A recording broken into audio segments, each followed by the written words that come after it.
ఆదికాండము 22వ అధ్యాయము Genesis chapter 22. ఆ సంగతులు జరిగిన తరువాత దేవుడు అబ్రాహామును పరిశోధించెను. ఎట్లనగా ఆయన అబ్రాహామా అని పలువగా అతడు చిత్తము ప్రభువా అనెను. అప్పుడాయన నీకు ఒక్కడేయున్న నీ కుమారుని అనగా నీవు ప్రేమించు ఇస్సాకును తీసుకుని మోరియా దేశమునకు వెళ్ళి అక్కడ నేను నీతో చెప్పబోవు పర్వతములలో ఒకదానిమీద దహనబలిగా అతని నర్పించుమని చెప్పెను. తెల్లవారినప్పుడు అబ్రాహాము లేచి తన గాడిదకు గంతకట్టి తన పనివారిలో ఇద్దరిని తన కుమారుడగు ఇస్సాకును వెంటబెట్టుకుని దహనబల కొరకు కట్టెలు చీల్చి లేచి దేవుడు తనతో చెప్పిన చోటికి వెళ్ళెను. మూడవనాడు అబ్రాహాము కన్నులెత్తి దూరము నుండి ఆ చోటు చూచి తన పనివారితో మీరు గాడిదతో ఇక్కడనే ఉండుడి, నేనును ఈ చిన్నవాడును అక్కడికి వెళ్ళి దేవునికి మ్రొక్కి మరల మీ యొద్దకు వచ్చేదమని చెప్పి దహనబలికి కట్టెలు తీసుకుని తన కుమారుడగు ఇస్సాకు మీద పెట్టి తన చేతితో నిప్పును కత్తిని పట్టుకొనిపోయెను. వారిద్దరు కూడి వెళ్ళుచుండగా ఇస్సాకు తన తండ్రైన అబ్రాహాముతో నా తండ్రి అని పిలిచెను. అందుకు అతడు ఏమీ నా కుమారుడా అనెను.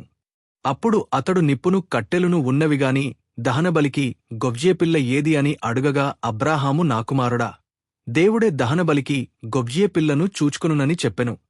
అలాగూ వారిద్దరు కూడి వెళ్ళి దేవుడు అతనితో చెప్పిన చోటికి వచ్చినప్పుడు అబ్రాహాము అక్కడ బలిపీఠమును కట్టి కట్టెలు చక్కగా పేర్చి తన కుమారుడగు ఇస్సాకును బంధించి ఆ పీఠముపైనున్న కట్టెలమీద ఉంచెను. అప్పుడు అబ్రాహాము తన కుమారుని వధించుటకు తన చెయ్యి చాపి కత్తి పట్టుకొనగా యెహోవా దూత పరలోకము నుండి అబ్రాహామా అబ్రాహామా అని అతని పిలిచెను. అందుకతడు చిత్తము ప్రభువా అనెను. అప్పుడు ఆయన ఆ చిన్నవానిమీద చెయ్యి వేయకుము, అతని నేమ్యు చేయకుము, నీకు ఒక్కడేయున్న నీ కుమారుని నాకీయ వెనుతీయ లేదుగనుక నీవు దేవునికి భయపడువాడవని ఇందువలన నాకు కనడడుచునదనెను. అప్పుడు అబ్రాహాము కన్నులెత్తి చూడగా పొదలో కొమ్ములు తగులుకునియున్న ఒక పొట్టేలు వెనుక తట్టున కనబడను. అబ్రాహాము వెళ్లి ఆ పొట్టేలును పట్టుకుని తన కుమారునికి మారుగా పెట్టి దహనబలిగా అర్పించెను. అబ్రాహాము ఆ చోటికి యెహోవా యీరే అను పేరు పెట్టెను.